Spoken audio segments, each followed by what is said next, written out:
In this video, I'll guide you through how to change a filter in Tableau. Whether you're new to Tableau or just looking to refine your skills, this tutorial will help you manage your data more effectively by modifying filters in your workbooks. To get started, open your web browser and go to tableau.com. Once you're on the home page, look towards the top right corner of the screen. You'll see a button labeled New. Go ahead and click on it. This action will begin the process of creating a new project where you can apply your data analysis skills. After clicking New, you'll be presented with a few options. From these, select Workbook.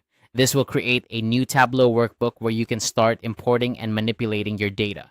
A workbook in Tableau is essentially like a spreadsheet, but with more powerful data visualization capabilities.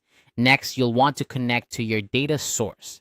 Tableau supports a wide range of data connections, from Excel files to databases. Depending on your data source, the steps may vary slightly, but generally, you'll follow prompts to select and connect to your data. Successfully connecting to your data source will allow you to visualize and analyze the information you need.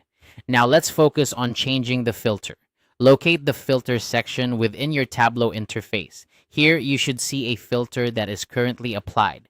Click on the drop-down arrow next to this filter.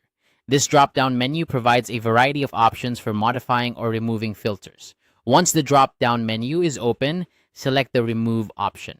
This will delete the current filter from your workbook, allowing you to start fresh. Removing a filter is useful when you want to reset your data view or when the existing filter no longer serves your analytical needs.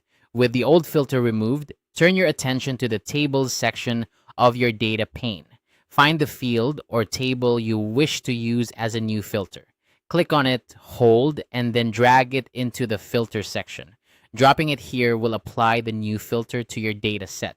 This step allows you to customize the view of your data according to the criteria you're interested in, helping you focus on the most relevant insights. And there you have it. You've successfully changed a filter in Tableau. This simple task can significantly enhance your data analysis by allowing you to focus on specific data points or trends. Remember, the ability to manipulate filters gives you greater control over your data visualization, enabling you to draw more precise conclusions and insights from your data sets. Thank you for following along with this tutorial. I hope you found it helpful, and feel free to explore more of Tableau's features to further enhance your data visualization skills.